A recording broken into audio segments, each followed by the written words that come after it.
Hi, thanks for stopping by to watch me, Leah, cook kosher. Today I'm going to show you a true miracle, how to oven fry latkes so that no one can tell the difference. Because they smell great, they look the same, and the only difference is I'm not exhausted.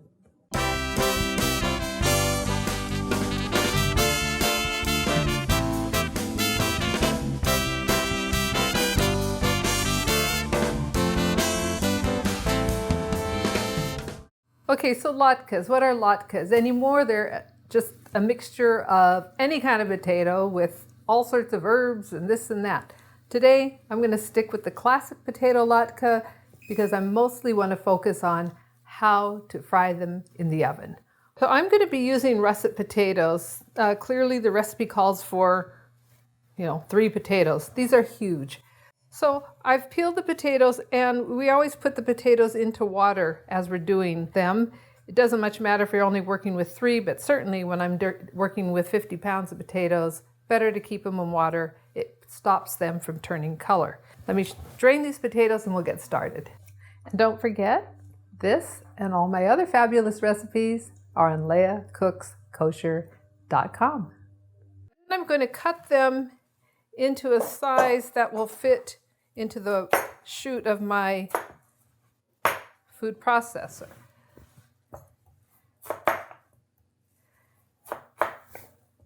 And those are almost each the size of a regular potato. All right, so I've got my potatoes cut, my onion is cut, and I'm going to add all my ingredients to the bowl, my eggs that were already checked, salt and pepper, a little bit of flour, and if you don't want to use flour because you want to make them gluten-free, I'll show you another option for that. A little bit of oil because it's a miracle, why not? And give it just a really rough blend. It doesn't have to be perfect because we're going to keep stirring that with the potatoes. I'm going to open up the chute of my food processor, hit it to on, and start shoving my potatoes in there. And basically that's all I do, is just keep shoving. I like to alternate. I have 1 onion here. Throw that in there.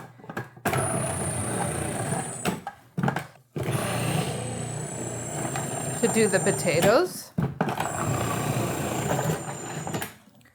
And just don't want to overstuff the bowl, but I think I'm good.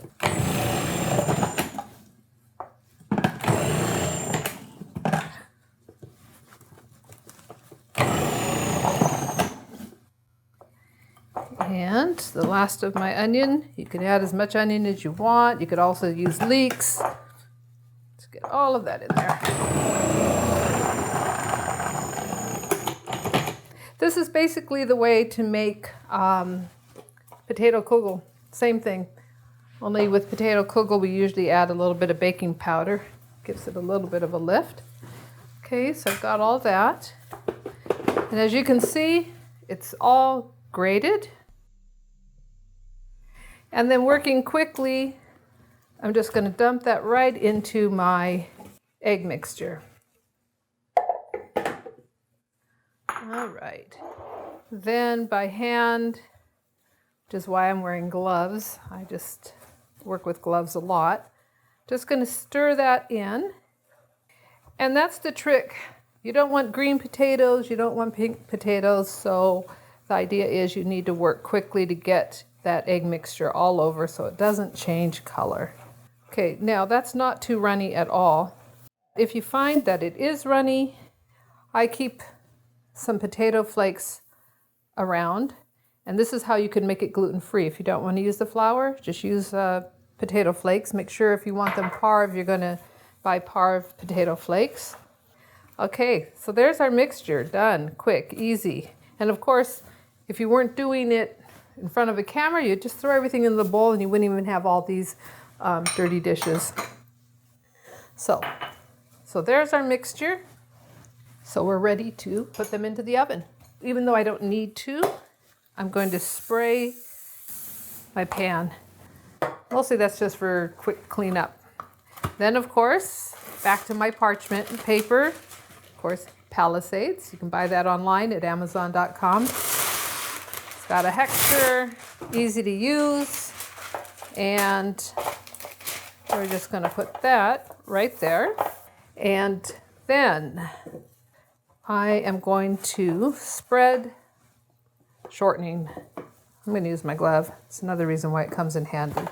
I am spreading it on very, very liberally.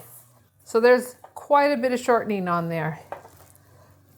Now, I don't have a scoop, so I'm just going to go ahead and use this little measuring cup. And I like to make things consistent in size, mostly because then they'll cook evenly. Just going to upside down and just keep getting a little bit of that egg mixture. If your potatoes start to juice up, you can just go ahead and add more potato flakes. This is 3 potatoes. It's making a ton of these. I was trying to resist eating them all too. So just go ahead and fill the pan. Okay, that looks like that's about all that's going to fit on there. Now, I'm going to take my fingers and press them down.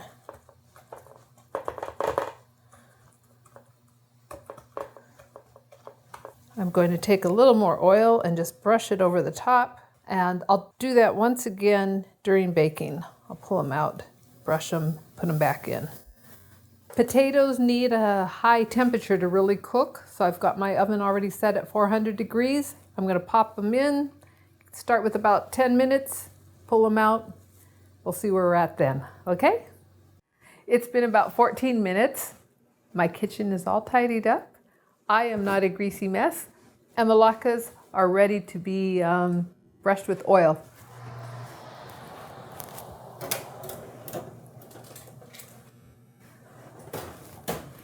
All right. So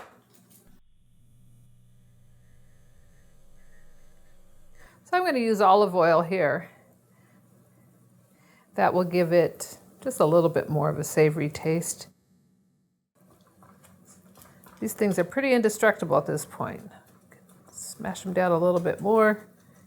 Okay, so those are going to go back in, probably for another 10 minutes or so. And we'll check on them then. All right, let's see how our latkes are doing.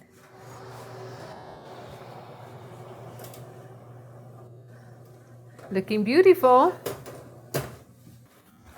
And as you can see, they're still frying in the pan.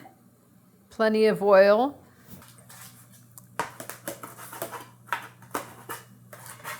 And you can see we've got a nice fried bottom on there from all that shortening. So the only difference I can see between this latke and a stovetop fried latke is I'm not tired. It tastes the same. It's beautiful. My kitchen is cleaned up. I've got another tray in the oven, and you know, just need my pearls and I'm ready to party. Let me put these on a platter. Oh, and if you don't want to put them on a platter yet, you could go ahead, let them cool, put them in a pan, freeze them, yank them out, throw them back in the oven to heat up. Just brush a little more oil on them, and that's it. All right, so what do you think? Oven or stovetop? Only you'll know the difference, and trust me, you'll be so much more party ready if the latkes are made easy.